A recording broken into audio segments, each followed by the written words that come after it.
Hello everyone, आप सब कैसे हैं? मैं उम्मीद करता हूं कि बहुत अच्छे होंगे और अपनी पढ़ाई को बहुत अच्छे से कर रहे होंगे। मैं आकाश कुमार बढ़ाना आईसीटी वर्चुअल क्लासरूम में आपका बहुत बहुत स्वागत करता हूं मेरे प्यारे बच्चों। जैसा आपको पता है कि हमारी 12th क्लास है और 12th क्लास में हम लोग देख रहे हैं आपका ह्यूमन ज्योग्राफी, यानी कि आपका मानव भूगोल। मानव भूगोल में जो हम पहला चैप्टर जो है आपका प्रारंभ कर चुके हैं। एक लेक्चर अभी तक मेरा इस आपके सेशन में हुआ है। आज हम लोग आपका सेकंड लेक्चर को आपका आगे कंटिन्यू करेंगे। तो हमने बच्चों इस आपका चैप्टर के अंतर्गत, इस अपने लेक्चर के अंतर्गत मानव भूगोल के विषय में पढ़ा कि मानव भूगोल क्या है, कैसे आपका प्रकृति और आपका मानव के बीच का जो आपका रिलेशन है, जो आपका संबंध है, उसको देखा। नव निश्चयवाद, आपका संभववाद, रेड जेल और बहुत सारे ऐसे आपका ह्यूमन आपका ज्योग्राफर हुए हैं जिनके विषय में हमने आपका पढ़ा, उनकी अवधारणाओं को, उनके एक्सप्लेनेशन को और उनकी आपका डेफिनेशन को हमने आपका देखा था। आज हम प्रकृति और जो उसके विषय क्षेत्र हैं, हम उन सब विषय के बारे में बहुत अच्छे से आपका जानेंगे, बहुत अच्छे से आपकी चर्चा करेंगे, एक एक करके सारी चीजों को देखेंगे। क्लियर है मेरे बच्चों? मैं उम्मीद करता हूं कि आप सभी अपने लेक्चर को बहुत अच्छे से तैयार करेंगे, पढ़ेंगे। कोई भी ऐसी चीज है जो आपको समझ नहीं आती है मेरे प्यारे बच्चों, तो आप मुझसे लाइव जुड़कर चैट के माध्यम से आप अपनी क्वेरी को, आप अपने प्रश्न को मुझसे पूछ सकते हैं। कोई भी स्कूल का कोई भी बच्चा।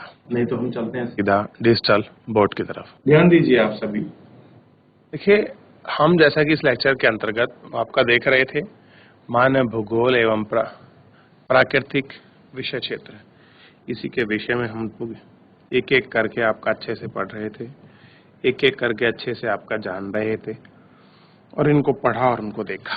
ठीक, आगे देखते चलिए आप थोड़ी थोड़ी चीजों को। देख लिया मानव भूगोल में आपका रेड जेल की जो आपका डेफिनेशन थी, उसकी डेफिनेशन को हमने पढ़ा। आपकी क्या परिभाषा दी है, डी ब्लास ने क्या कहा है, एलन सैंपल ने क्या कहा है, इस संबंध में हम लोगों ने आपका पहले ही आपका पढ़ लिया था। मानव का प्राकृतिकरण और प्राकृतिक का मानवीयकरण, इन सब विषयों पर नवनिश्चयवाद, इन सब चीजों को हम लोग आपका देख चुके थे। आज हमको जो है कुछ और अन्य मूल ऐसे विचार हैं जिनको हमको इस लेक्चर के अंतर्गत आपका देखना है और इस लेक्चर में हमें उन सारे मूल विचारों की आपका बात करनी है। ध्यान दीजिए, मानव भूगोल के क्षेत्र और उप क्षेत्र, कह रहे मानव भूगोल के कुछ क्षेत्र हैं, कुछ आपके उप क्षेत्र हैं जिनकी हम लोग आपका इसके अंतर्गत आपका बात करेंगे और इसको हम लोग आपका देखेंगे।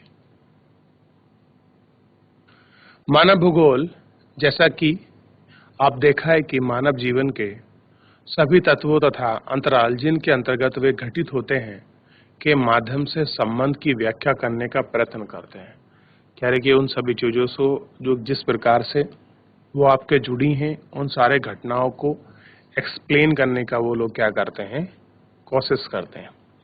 इस प्रकार मानव भूगोल की प्रवृत्ति अत्यंत अंतरक विषयक है। पृथ्वी तल पर पाए जाने वाले मानवीय तत्वों को समझने के लिए, उनकी व्याख्या करने के लिए मानव भूगोल समाज विज्ञानों की सहयोगी विषय के साथ घनिष्ठ अंतर स्पष्ट विकसित कर रही है। कह रहे हम चीजों को और अच्छे समझ सकें भूगोल को, तो इसलिए क्या कर रहे हैं, मानव भूगोल भी सामाजिक जो विज्ञान है उसके साथ आपस में जो उसके आपके सहयोगी विषय हैं उन सभी के साथ घनिष्ठ अंतर स्पित जो है वो आपका डेवलपमेंट कर रही है।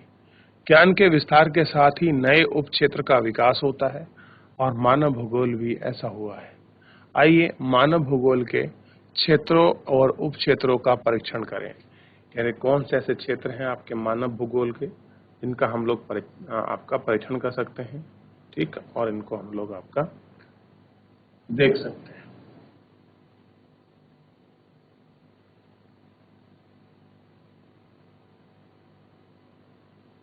देखिए, आपने अनुभव किया होगा, अनुभव का मतलब है आपने एक्सपीरियंस किया होगा कि यह सूची विशाल और विस्तृत है। यह मानव भूगोल के विषय में परिमंडल और परिलक्षित करती है। उपक्षेत्र की मध्य सीमा प्राय अतिव्यापी होती है। इस पुस्तक के अध्ययों के रूप में जो हम सामग्री दी गई है वह आपको मानव भूगोल के विभिन्न पक्षों एवं पर्याप्त विज्ञान से अभ्यास, क्रिया, प्रशिक्षण, अध्ययन, इन्हीं सभी वस्तुओं और अधिक समझने में आपको कुछ अनुभातिक दृढ़ता जो आपकी चीजें हैं वो आपकी डालेगी। सबसे पहले ये देखिए, आरंभिक उपनिवेश युग कह रहे, जो इनिशियल आरंभिक उपनिवेश है उसको थोड़ा समझिए और उसमें जो समझने का प्रयास है वो थोड़ा करिए। एक बार इसको देखिए बच्चों, जितना पढ़ा है, फिर आगे बढ़ते हैं। देखा, आगे बढ़े। देखिए, सबसे पहले हम बात कर रहे हैं आरंभिक उपनिवेश युग। उपागम है, उसके बारे में खोजबीन करना। अन्वेषण का मतलब है जांच करना, और विवरण का मतलब है उसके बारे में जो हमको चीजें बताई गई हैं। थोड़ा देखते हैं। साम्राज्य और व्यापारिक रुचियों के नए क्षेत्रों में खोज व अन्वेषण को प्रोत्साहित किया है। क्षेत्र का विश्व विज्ञान कोश वितरण भूगोलवेत्ताओं द्वारा वर्णन महत्वपूर्ण पक्ष बन गया है। क्या बन गया है? महत्वपूर्ण पक्ष बन गया है। उत्तर औपनिवेश युग, प्रादेशिक विश्लेषण, प्रदेश के सभी पक्षों के महत्वपूर्ण वर्णन किए गए। मत यह था कि सभी पूर्ण और अथवा पृथ्वी के भाग हैं। इन सभी भागों को पूरी तरह समझने में सहायता करेगी कि हम इनको समझ सकते हैं, और इनको समझ लेकर हम इनको जो है इनकी पूरी सहायता करें। अंतर्युद्ध अवधि के 1930 के दशक में क्षेत्रीय विभेदन हुआ। एक प्रदेश अन्य प्रदेश से किस प्रकार भिन्न है और क्यों है, यह समझने के लिए तथा इस प्रदेश में परिलक्षणता की पहचान करने पर जो है आपका बल आपका दिया जाता है। ठीक 1950 के दशक के अंत से 1960 के दशक के अंत तक स्थानीय संगठन आए, जिसमें कंप्यूटर पुरस्कृत सांख्यिक विधियों का प्रयोग की विशेषता थी। मानचित्र और मानवीय परिघटना की विश्लेषण का एक प्राय भौतिकी नियम का अनुप्रयोग किया गया था। इस प्रावस्था को विभिन्न मानवीय क्रियाओं, मानचित्र योग प्रतिरूपों की पहचान करना इसका मुख्य उद्देश्य था। क्या करना था? इन सब चीजों की पहचान करना एक इनका प्राइमरी गोल था। 1970-80 के दशक में महानतावादी, अमूलवादी और व्यवहारवादी विचारधाराओं का उदय है। ठीक, मात्रात्मक क्रांति से उत्पन्न असंतुष्टि और अमानवीय रूप से भूगोल के अध्ययन के चलते मानव भूगोल में 1970 के दशक में 3 नई विचारधारा का जन्म हुआ। इन विचारधाराओं का अद्भुत उदय से मानव भूगोल सामाजिक विज्ञान अर्थात यानी के प्रति अधिक प्रासंगिक बन गया। और इन विचारधाराओं की थोड़ी और जानकारी के लिए हम नीचे दिए गए बॉक्स का क्या करेंगे? अवलोकन, यानी कि उसके विषय में पढ़ेंगे। 1990 का दशक भूगोल में उत्तर आधुनिकवाद था। बृहद सामान्यीकरण और मानवीय दशाओं का व्याख्यान करने वाले वैश्विक सिद्धांतों को प्रज्वलित कर प्रश्न उठता है, आप प्रत्येक स्थानिक संदर्भ की समझ को महत्व पर जोर दे सकते हैं। क्या कर सकते हैं? जो प्रत्येक महत्व है उसकी समझ पर आप लोग अपना जोर दे सकते हो, आप उस जोर को आपका समझ सकते हैं। आप थोड़ी इस वाली जो सारणी है इसको बड़ा अच्छे से ध्यान दीजिए और उसको पढ़िए। ये मानव भूगोल के कुछ ऐसे सब्जेक्ट हैं जो कह सकते हैं क्षेत्र हैं, इनको पढ़िए। मानव भूगोल के जो उप क्षेत्र हैं, सामाजिक भूगोल, ये मानव भूगोल का ही पार्ट है आपका सामाजिक भूगोल। ठीक है, ये आपको ध्यान देना है कि मानव भूगोल क्या है आपका सामाजिक भूगोल का ही एक आपका हिस्सा है, एक आपका पार्ट है। इसी अगर आप भूगोल के अंदर आपका बात करो तो व्यवहारिक भूगोल आपको देखने के लिए मिलेगा। इस व्यवहारिक भूगोल के बाद आपको सामाजिक कल्याण भूगोल मिलेगा, अवकाश भूगोल मिलेगा, सांस्कृतिक जो आपकी भूगोल है ये देखने के लिए मिलेगी, लिंग भूगोल आपको देखने के लिए मिलेगा, ऐतिहासिक जो भूगोल है ये देखने के लिए मिलेगा, और जो आपका चिकित्सा भूगोल है, ठीक है, ये आपको देखने के लिए। ठीक, सामाजिक विज्ञान, समाजशास्त्र, मनोविज्ञान, कल्याण अर्थशास्त्र, समाजशास्त्र, मानव विज्ञान, समाजशास्त्र, मानव विज्ञान, महिला अध्ययन, इतिहास, महामारी विज्ञान, ये सब चीजें इसके अंतर्गत आपका सम्मिलित है। ये आपका सामाजिक विज्ञान के सहयोगी अनुशासकों का अंतर पाठ है, जिनके विषय से हम इनको पढ़ सकते हैं। इनके सहायता की चीजें हैं, हम इनको देख सकते हैं, हम इनको ले सकते हैं। आपको इनको समझने का प्रयास करना चाहिए। ठीक है, आइए आगे देखते हैं। एक है नगरीय भूगोल। थोड़ा हम इस पर ध्यान देंगे, आपका नगरीय भूगोल पर। ठीक है, अब देखिए, नगरीय भूगोल की बात करें तो नगरीय अध्ययन और नगरीय क्या है, इसमें नियोजन है। नगर के बारे में, नगर का विस्तृत वर्णन कैसे है, क्या उसका आकार, स्ट्रक्चर है, और इसी के साथ उसका क्या है, अध्ययन भी है। ठीक, क्या है उसका अध्ययन भी है। ये अध्ययन को भी हमें देखना है और ये अध्ययन को भी हमें बताना है। फिर है आपका राजनैतिक भूगोल। इस राजनीतिक भूगोल में कोई उपशाखा नहीं है, इसका राजनीतिक विज्ञान से ही आपका सीधा संबंध है। फिर है निर्वाचित भूगोल, और इसी में सैन्य भूगोल, जो आपका पार्ट ऑफ सैन्य विज्ञान, इसी का आपको देखने के लिए मिलेगा। फिर है जनसंख्या भूगोल, जननांकी, यानी कि आपका डेमोग्राफी के विषय में पढ़ते हैं। आवासीय भूगोल है। इस आवासीय भूगोल में आप लोग देखेंगे कि हम लोग क्या देखेंगे, आपका ध्यान दीजिए, आपका नगरीय जो नियोजन है, इसके विषय में हम लोग अच्छा देख सकते हैं, पढ़ सकते हैं। आर्थिक भूगोल में अर्थशास्त्र है।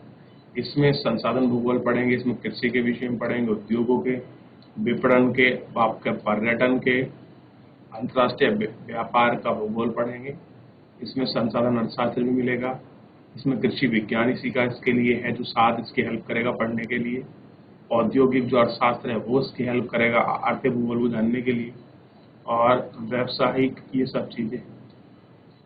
ठीक है, तो ये सारी ऐसी चीजें हैं जो इसके लिए आपका एक्सप्लेन करेंगे, और इसके लिए आपकी जरूरत है जिन चीजों को हम समझ रहे हैं वो सब इसके लिए महत्वपूर्ण है। ये सारे ऐसे क्या हैं, उपक्षेत्र हैं, जिनको हम इसमें आपका देख सकते हैं और जिनको हम लोग आपका समझ भी सकते हैं कि क्या है ये सारे क्षेत्र। और इसी के विषय में मैं आपको बात करूंगा, जैसे हम लोग और बहुत सारे मुद्दों पर, बहुत सारे विचारों, बहुत सारी चीजों पर हम लोग अपना विचार कर रहे थे, और इनको हम लोग आपका देख भी रहे। ये थोड़ा सा आपको ध्यान रखना है, और इसी के विषय में हम लोग आपका जान रहे हैं। तो ये सारी चीजें थी, इन सारी चीजों को हमने, इनका व्यवहारिक जो चीजें थी, इनको हमने एक एक करके बहुत अच्छे से एक्सप्लेन किया, बहुत अच्छे से हमने इनको पढ़ा, और एक एक करके हमने इनको देख लिया। ठीक है, अगर कोई और डाउट बनता है और डाउट मुझसे पूछ सकते हैं।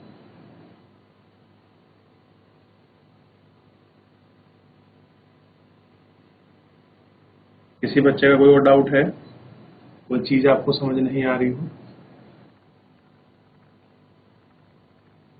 आप मुझसे पूछ सकते हो मेरे प्यारे बच्चों।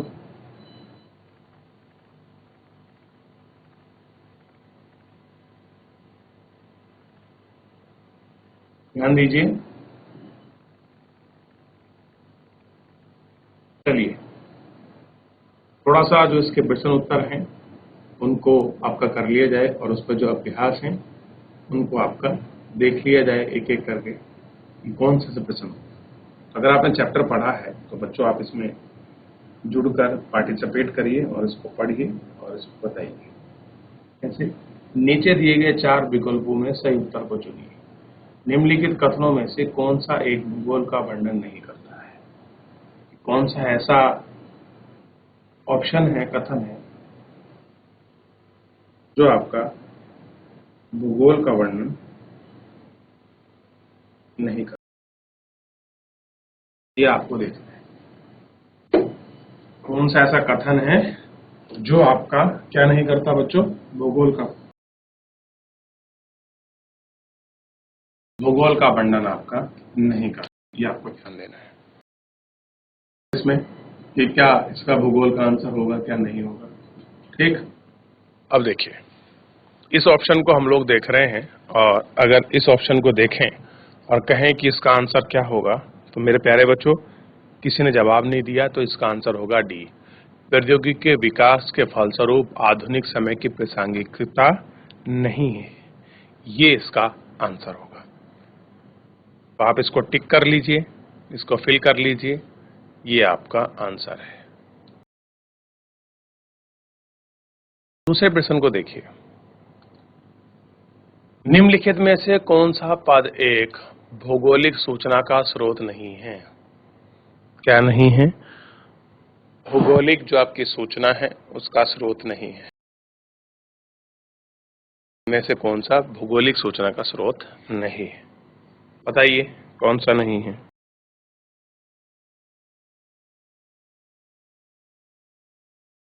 बताइए बच्चों। देखिए, तो इसका जो आंसर होगा मेरे प्यारे बच्चों, वो आंसर होगा इसका चंद्रमा की चट्टान पदार्थ के नमूने इसका एक भौगोलिक सूचना का स्रोत नहीं है। ठीक, निम्नलिखित में से कौन सा एक लोगों और पर्यावरण के बीच अंतःक्रिया का संबंध, क्या अंतःक्रिया का सर्वाधिक महत्वपूर्ण कारक है? कौन सा सबसे इंपॉर्टेंट आपका फैक्टर है? कौन सा है? तो इसका आंसर होगा प्रौद्योगिकी। क्या होगा? टेक्नोलॉजी इसका आंसर होगा। अगला है, निम्नलिखित में से कौन सा एक मानव भूगोल का उपागम नहीं है? क्या नहीं है? इसका उपागम नहीं है। जल्दी बताइए। देख लिया बच्चों?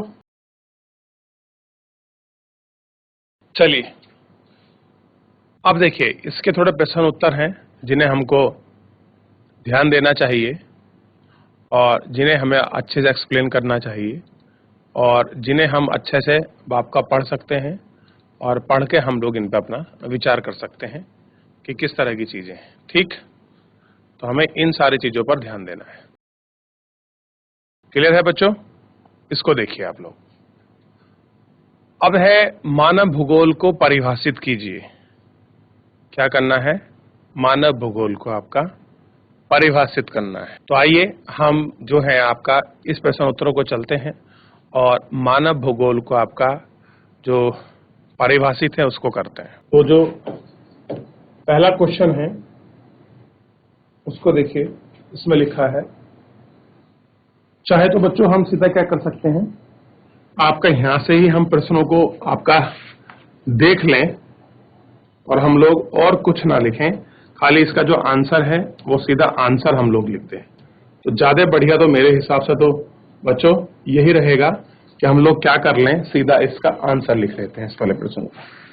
तो आप इसको ध्यान दीजिए, आंसर इसका देख लेते हैं।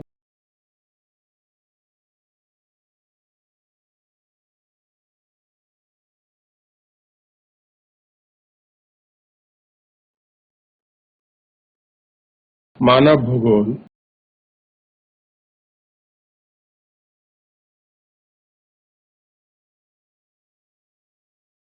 मानव पर्यावरण द्वारा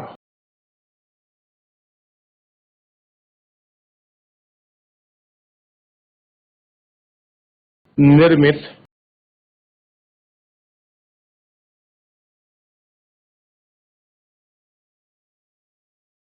भौतिक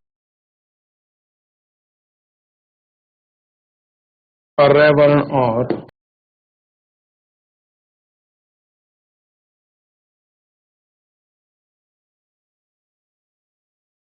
सामाजिक वातावरण की या वातावरण के बीच के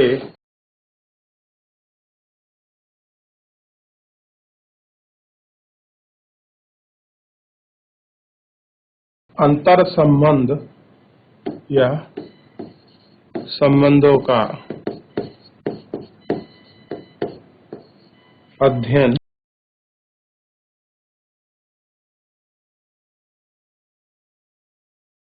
करता है, जो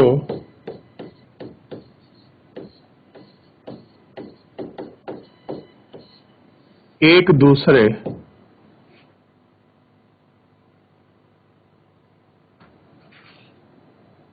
के साथ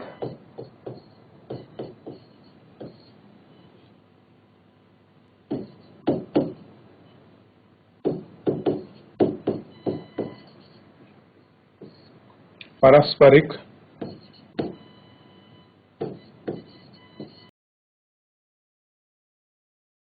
बातचीत के माध्यम होता है।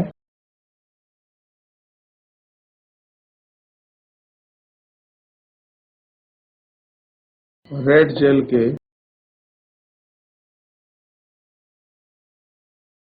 अनुसार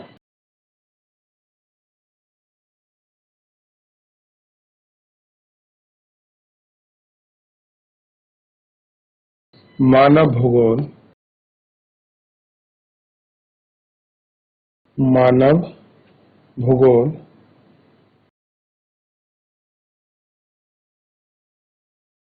भूगोल मानव समाजों और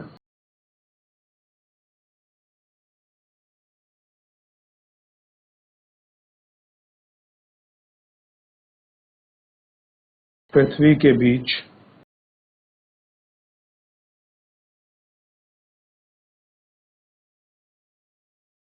संबंधों का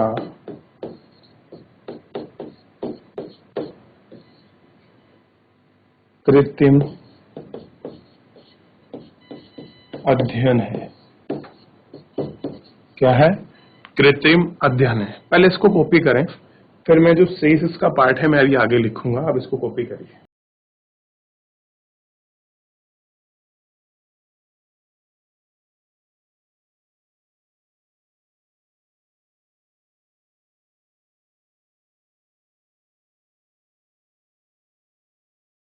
किया बच्चों कॉपी?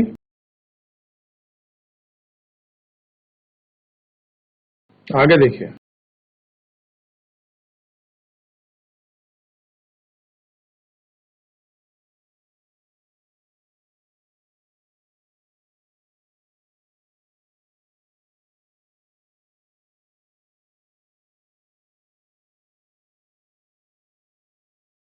देखिए,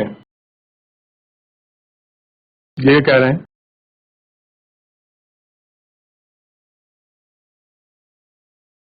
गर्भाधान हमारी पृथ्वी को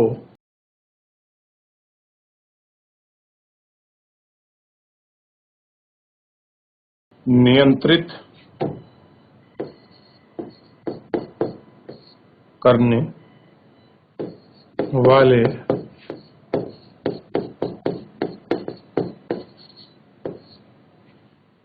भौतिक कानूनों का एक अधिक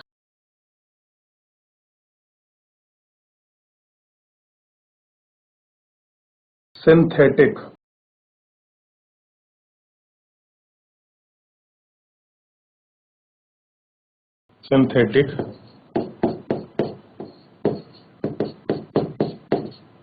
ज्ञान और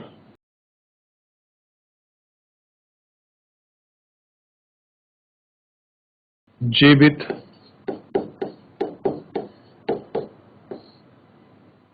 प्राणियों के बीच संबंधों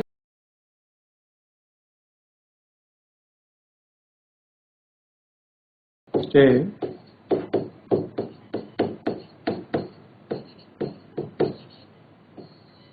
परिमाण स्वरूप होता है जो इसे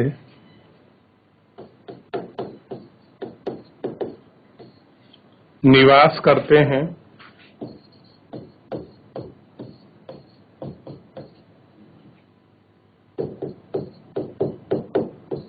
LNC जैसे क्या करते हैं आपका निवास करते हैं। इतना ही देखिए फिलहाल तो आप लोग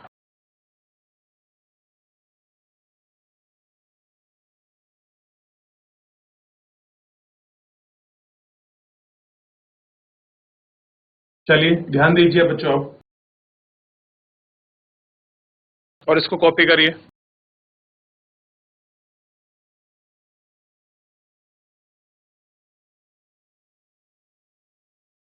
मानव भूगोल के कुछ उपक्षेत्रों के नाम बताइए। कह रहे जो आपके मानव भूगोल के क्षेत्र हैं उनका आपको नाम बताना है।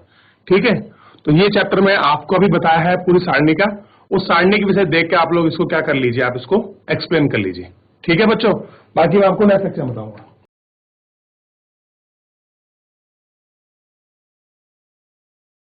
तो बच्चों आज के लेक्चर के लिए इतना ही, मिलते हैं नेक्स्ट लेक्चर में। आप तब तक अपना ध्यान रखिए, स्वस्थ रहिए और अपनी पढ़ाई को बहुत अच्छे से करते रहिए। और मुझसे जुड़ने के लिए आपका बहुत बहुत धन्यवाद।